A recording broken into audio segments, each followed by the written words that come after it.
country this week, presenting evidence in Arizona, Michigan, and Georgia. He joins us now this morning. Good morning, Rudy. Good to see you today. Good morning, Maria. What a week you had, and all of that testimony. Pretty explosive commentary coming out of those witnesses. Rudy, give us a status check. You've challenged these 6 swing states. Where are we in each of these states? Well, I think Georgia, we're probably the furthest along. Georgia, of course, had the bombshell evidence of the tape recording of the election center with everyone chased out about 2 in the morning, locked down, 5 people left. Luckily, the cameras were on. They didn't know it. And then they took ballots out hidden under a table all day. And then they spent the rest of the night counting the secret ballots, and clearly secret, phony ballots, in which they excluded all Republicans, all Democrats, all law enforcement. And I think that ended up being about 148,000 to 7,000. 148,000 for Biden, 7,000 for Trump. So you get a pretty good idea of how they cheated. Georgia also has numerous situations where ballots weren't inspected, ballots were backdated, dead people voting, people from out of state voting, illegal immigrants voting. There are enough illegal immigrants that voted that would change the course of the election. They can't balance the number of ballots they have against the number of ballots that were returned by about 11 or 12,000. That alone would overturn the election. So the state legislature there is disgusted. And they have started a petition to hold their own session, which they're allowed to do under the Constitution. They're the first legislature to do this now. This is a constitutional role that the Founding Fathers gave to our legislatures. They're the ones who are supposed to select the president, not the governors, not the Board of Elections. They're the ones who have the constitutional obligation to decide on the electors. So in Georgia, they're going to do that. Michigan is considering the same thing, and they're not quite as far along, but they're drafting something right now, and so is Arizona. So those 3 are 3 in which they could very well end up in front of the legislature to decide who the electors are. Wisconsin is a lawsuit where Wisconsin has a very strict absentee ballot, and it basically says if you don't have an application for the ballot doesn't count. And there are some 50 or 60,000 ballots without applications. They would have to be thrown out, and that would change the election. So that's where we are right now. You said you found serious issues with processing of ballots, absentee ballots in Wisconsin. Oh, of course, yeah. I mean, what you had in Wisconsin is the same thing that you had every place else, except they have this additional law where you have to have an application. They excluded Republican poll watchers from watching absentee ballots being counted and mail-in ballots being counted. They exclude Republican poll watchers from the polls. They engage in backdating ballots. Several witnesses testified they were trained how to backdate ballots. They registered people who weren't registered under different names.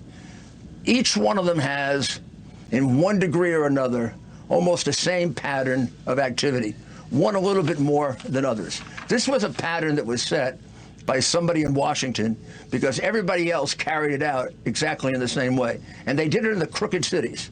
They didn't do it everywhere. They did it in Philadelphia, in Pittsburgh, in Detroit, in Milwaukee, in Atlanta.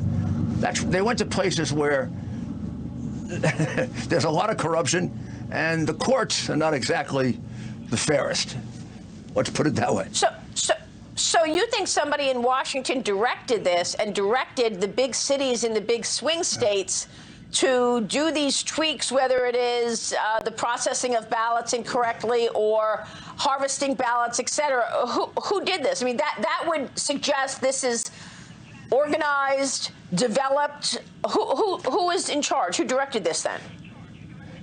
I have no idea. I mean, I don't know who is in charge of it. All I can tell you is it looks like a very well planned, very well executed situation. For example, at the same time at 3:30 in the morning on the night of the election, right after the election, a truck pulled into the back of the center in Detroit and delivered 100,000 phony ballots that all got counted for Biden. At the very same time, in Atlanta, they threw the people out of the center. They closed the doors. They went under the counter and brought out about 70 or 80,000 ballots and counted those phony ballots. Some of them counting them 6 and 7 times. All that's on tape. Happened at the same time in 2 different places. Can't tell me that wasn't part of the pattern. Rudy, this is pretty extraordinary, and obviously these are very, very serious charges. How come the media does not report that you have this evidence? I mean, we're looking at the videos of people pulling ballots out from under a table. We're looking at the affidavits that you are presenting, and yet, I mean, the Wall Street Journal this morning, the title, Trump uses rally for Georgia Senate candidates to push unsupported claims of voting fraud. And we're looking at video right now of the people in Georgia, which you just referred to, that in 2 in the morning they said, everybody clear out the room, and yet you've got 4 individuals here that are pulling suitcases out from under a table. Why is it that the media continues to report that there's unsupported evidence here when every day you're out talking about these situations? Maria, I wish I knew the answer to that. Part of it is bias. Part of it is corruption. Part of it's laziness. Part of it is just inexplicable. How you can say this is unsupported when there are now tape after tape after tape. There are tapes of those same women taking USB drives and getting information out of the machines illegally.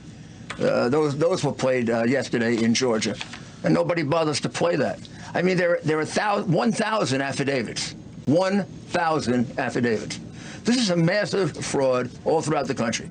There are 1,000 affidavits of people who observed a fraudulent act. Yep. It sounds like you're counting on the state legislatures to recognize this. What about the Supreme Court? I know that Congressman Mike Kelly's suit has reached Justice Alito. Tell us where that stands and when we might get reaction or rulings from the Supreme Court with regard to the Pennsylvania case. Well, I think the Pennsylvania case probably is a week away from being put together and argued. I don't know when it will get decided. That case challenges the definitions and the changes in the definitions that Pennsylvania made in its law and the way that it applied it, the way it denied constitutional rights. I think it's a very good case.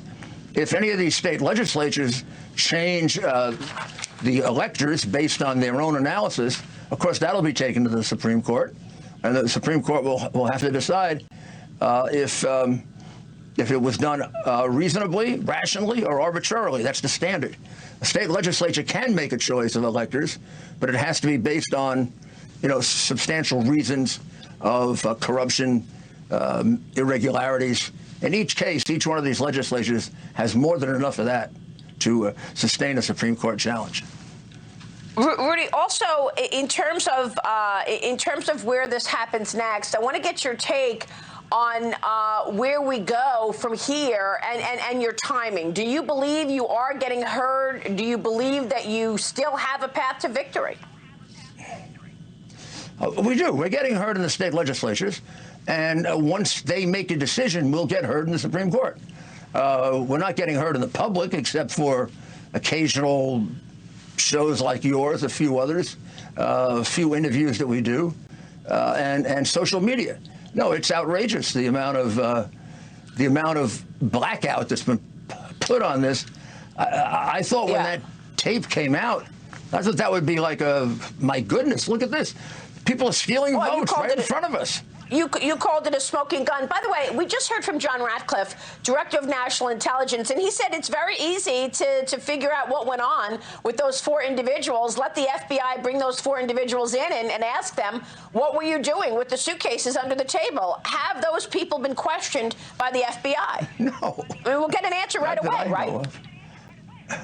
Not that I know of. Not only that, those people were involved in taking USBs, taking information out of machines. They have a little history. I mean, it's not just that. They're involved in 2 or 3 other acts of voter fraud. The FBI is nowhere to be found. Don't understand. All right, we will leave it there. Rudy, it's good to see you this morning. Of course, we'll continue following this incredibly extraordinary moment in time, this contested election. Rudy Giuliani.